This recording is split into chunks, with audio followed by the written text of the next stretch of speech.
Good. Big issues there, and I'm conscious of time, so I'm going to go straight to questions from the room or from Zoom if anybody wants to kick us on.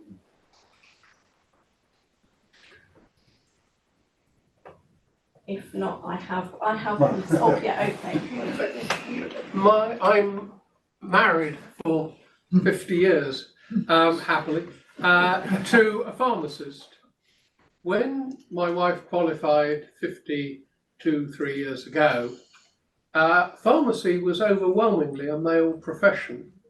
Yeah. Today, it is certainly 50-50, and I think in fact now it has swung in favour of women in terms of intake. There are other professions as well. So is there something peculiar about the nature of IT?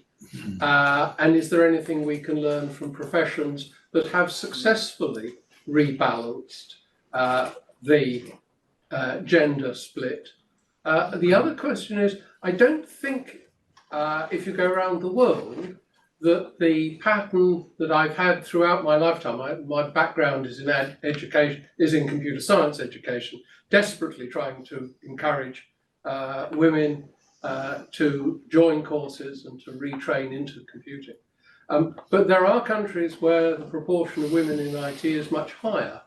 Question, what is different about IT in that country, or is it a social issue?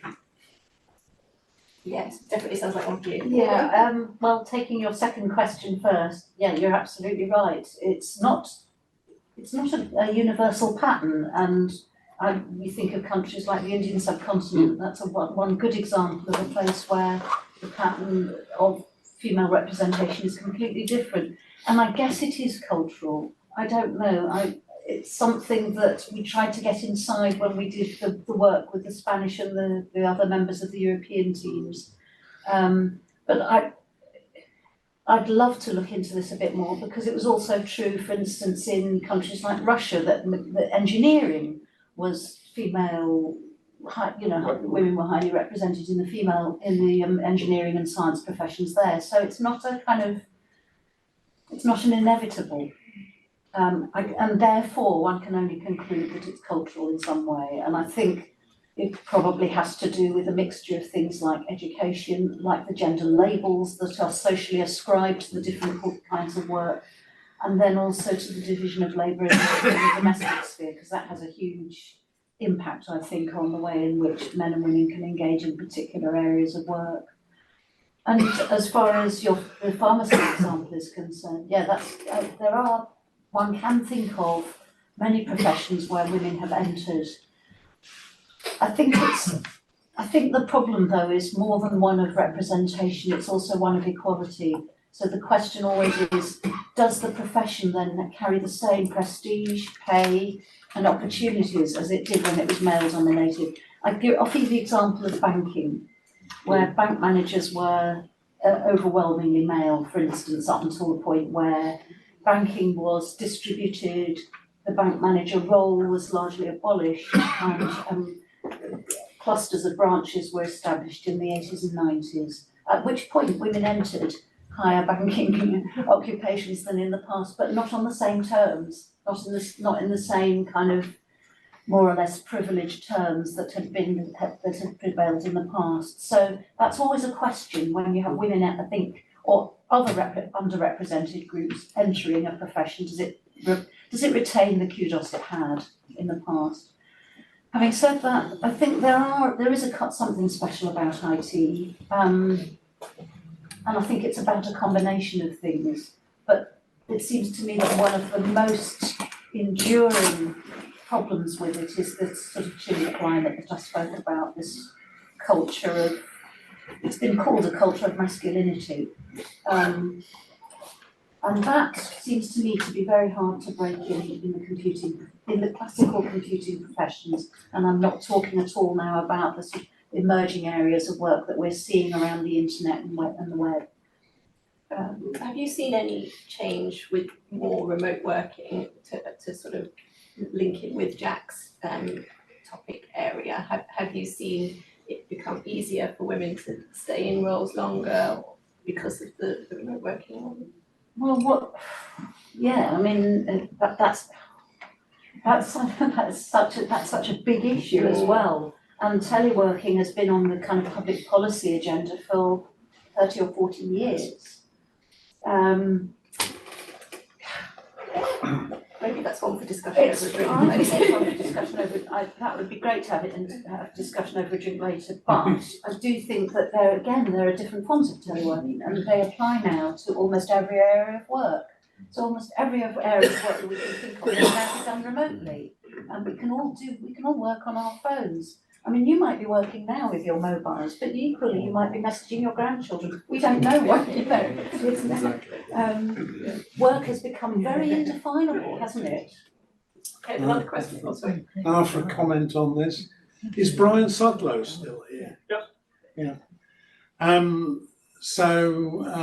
One source that I would offer for this is the survey done by the employers' organisation Tech She Can, Yes. if you've heard of that.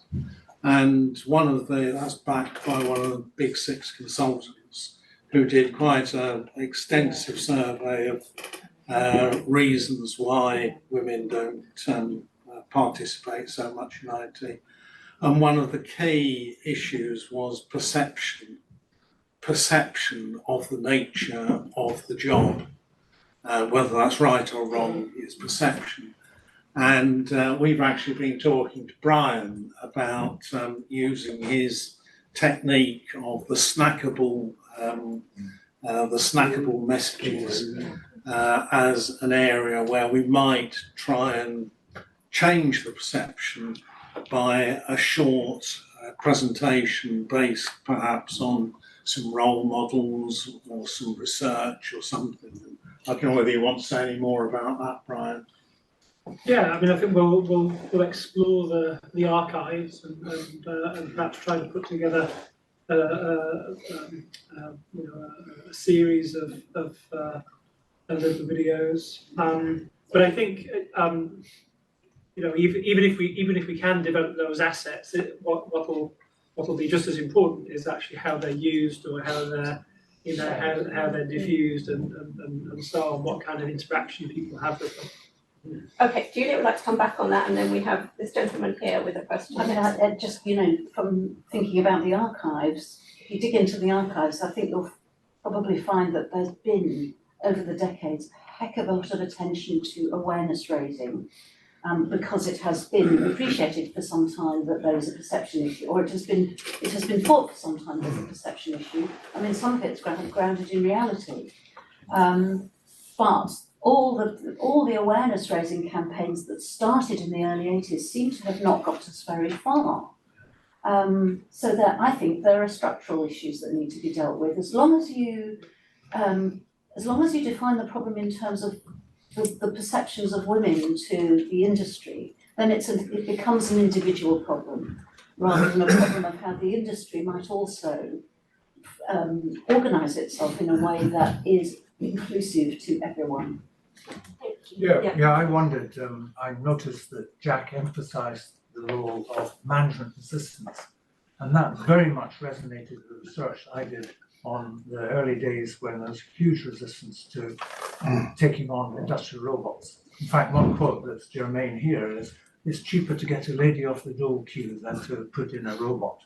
I just wondered to what extent that issue of management resistance and a culture of masculinity among management is a key point here. And I wondered, Jack, what would you say to that famous quote by Elon Musk that if you don't want to work in my office, why don't you go and pretend to work somewhere else? What would you say to him?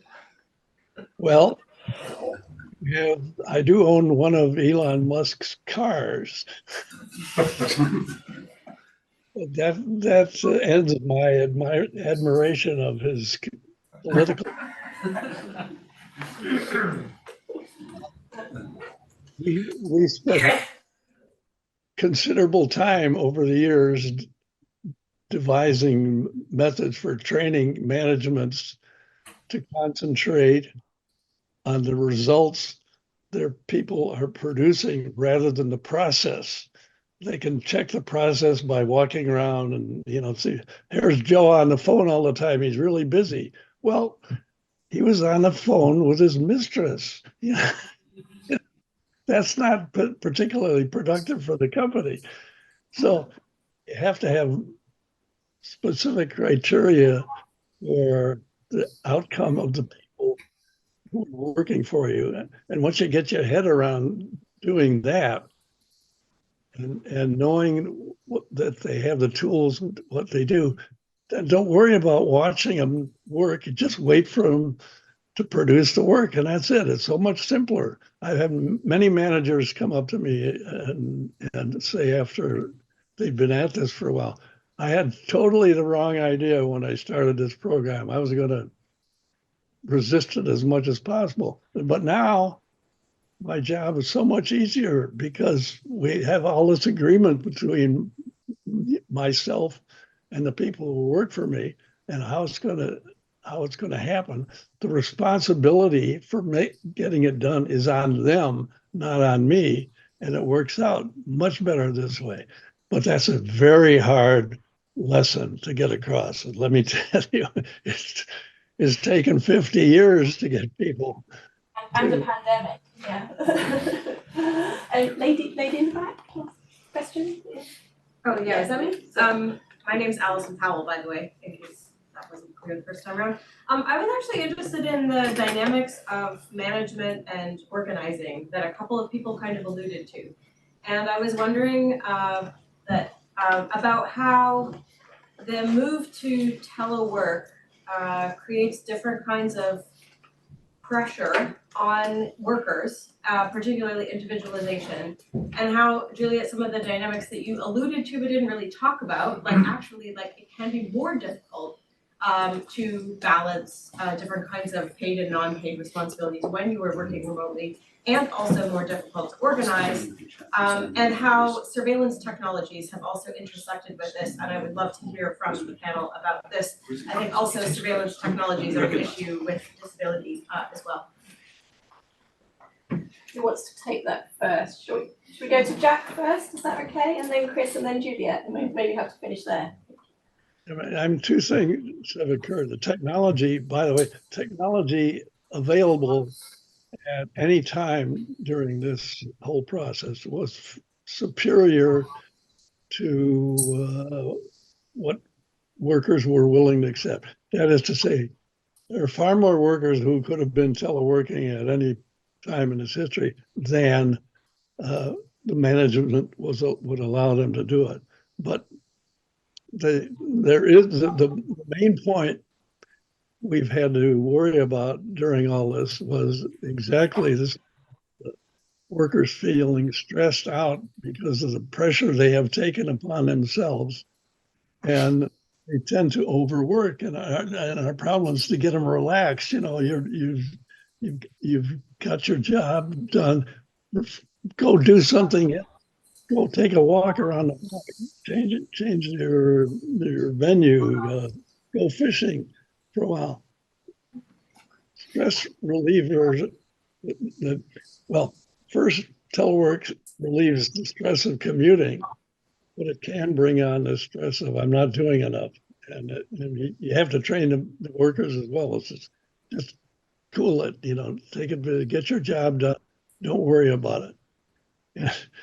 And as with the managers, it takes some time for the teleworkers to get more relaxed about making sure the work is done on time. And we found generally a side effect. There is both the teleworkers and their families tend to get more organized than they were before. They develop schedules for everything, the schedule for going out that they wouldn't do automatically in the office. Can I put in a commercial? Okay. On March 1st, the Canadian National Film Board will release a documentary about telework, the title of which is work different. And the subtitle is Control Shift. I think the key item there, because that's what's happening. And the consequences of that have yet to be seen worldwide. We'll look out for that come March the 1st. Chris, did you want to mention anything from an accessibility point of view to the question? Oh yeah, I have. Yes. Oh. Chris, did you? Yeah. Let's hope it has as much impact as the horizon. Does he have a URL for that thing? For the Jack, do you have a URL for that? Can you maybe ping that over to Tom and we can share it? That'd be good. Put it in the chat. Do you have a URL for the film, for the thing you held up? We'll check with you offline. Yeah. Juliet, do you want to answer that as well? Or Chris, are you ready to talk to us briefly? Yes. Excellent. Yeah. So sort of building on the control shift thing, over the last few years, what I've struggled with in this area is getting people to realise that so much of the focus is on the problems of the consumer, be it I can't afford a device, I can't afford to connect, etc., or I haven't got the skills. A couple of years ago, Parliament ran a post research on essential digital skills. But that's digital skills for the consumer of digital services, not the provider. And when it comes to accessibility, the difference is so much of the onus is on the provider, not the consumer. So I challenged, I said, so what skill can you give a blind person to interact with an inaccessible digital service? Yeah, I'm not sure who hummed, but I definitely got a stony silence when I was asking. And it's so we're talking about, not the IT, if we're talking about the public at large, right, and such a large number, and it's down to us as professional engineers within the industry to provide better solutions, which we can. And then it comes back to this lack of awareness. So one of the things I'm currently exploring, which is kind of, again, a different juxtaposition on the problem, is during, say, early education, quite often people with disabilities go to schools that cater for their special needs, which is obviously the right thing to do. But it's kind of segregating them away from people, and they don't have the normal sort of lived interaction with people with disabilities. Therefore, it's just out of sight, out of mind. So as they progress into their careers and business, they haven't been brought up with this. And they're quite isolated from it. And I think I'm trying to start a campaign to get this thinking into the broader audience, to be more inclusive in their thinking and the needs of everybody, especially the disabled, which is such a large proportion of us. It's not us and them, it's us. They're not special, right? So there you go, I'm off my soapbox now. Thank you very much, Chris. I'm conscious of time. Do you want a very quick word from Juliet, or shall we move? I think we better just move to the closing, because we want to end by 4, and that's 10 minutes. Yeah, so we'll give you time, but if you so join me in thanking all of our panel, that would be fantastic.